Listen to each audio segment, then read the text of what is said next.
Պարոն Զորաբյալ, ինչու է ոչ ստացվեց Սամվել Կարապետյանի հետ դաշինք կազմել, սա առաջին հարց, որովհետև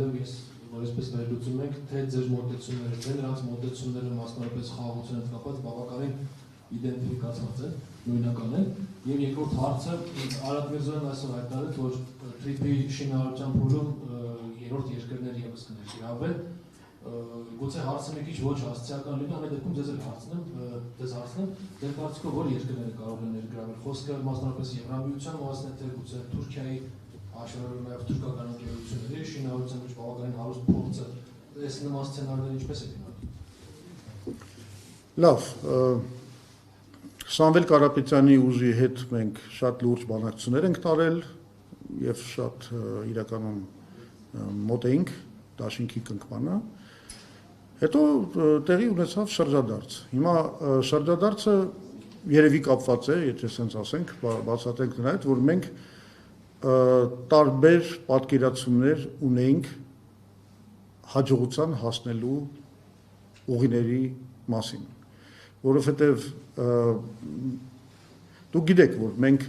2 տարի շարունակ զբաղված էինք համախմբման ստեղծման այդ գործընթացով, դրա մասին միշտ ասել ենք, հələ դեռ Սամվել Կարապետյանի ուժը չէր հայտնվել քաղաքական ասպարեզում, մենք զբաղված էինք դրանով, քննարկումներ էինք անում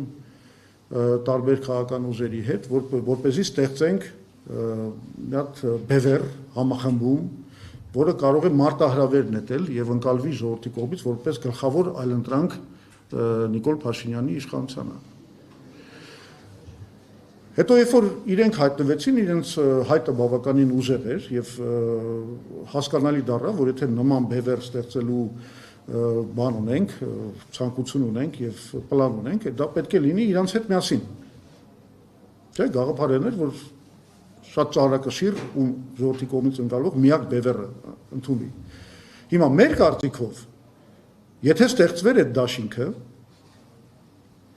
Հայաստանում տեղի կունենար մի կարևոր էֆեկտ, որը ես կանվանեի անգամ հեղափոխական վերելքի էֆեկտ, որովհետև շատ ուժերի նկատմամբ մարդիկ կարող են ունենալ համակրանք, հակակրանք, մեկը սիրի Սամվել Կարապետյանին, մեկը չսիրի մեզ, մեկը մեզ սիրի, մեկը չսիրի եւ այլն, ու շատ մարդիկ կարող է չկողմնորոշվեն, որտեղ ոչ մեկին չեն սիրում, բայց երբ որ քաղաքական ասպարեզում առաջանում է մեծ բևեռ, դա ահազանգ է եւ սիգնալ է, ասենք չկողմնորոշված մարդկանց համար, որ ինչ որ բան կատարվում է երկրում եւ եկեք միանանք այդ նոր առաջացող այդ համախմբմանը։ Հասկանում եք, իսկ դա բերում է, ես այսպես եմ ասում, էլեկտրիզացիայի, հասարակական տրամադրությունների մոբիլիզացիայի, այդ վախի մթնոլորտի վերացմանը եւ բերում է հեղափոխական վերելքի։ Մեր պատկերացումը դա էր։ Մենք համարում ենք, որ դաշինք եթե լինի, մեծ դաշինք եթե լինի, դա կբերի հենց այդ հեղափոխական վերելքին։ Հիմա ըստ երևույթին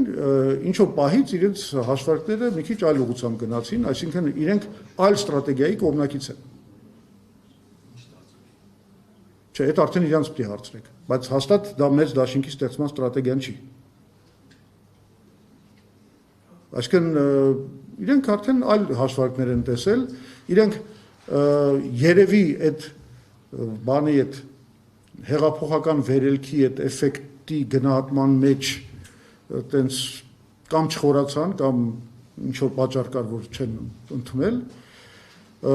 եւ ավելի շատ ընտրական տեխնոլոգիաների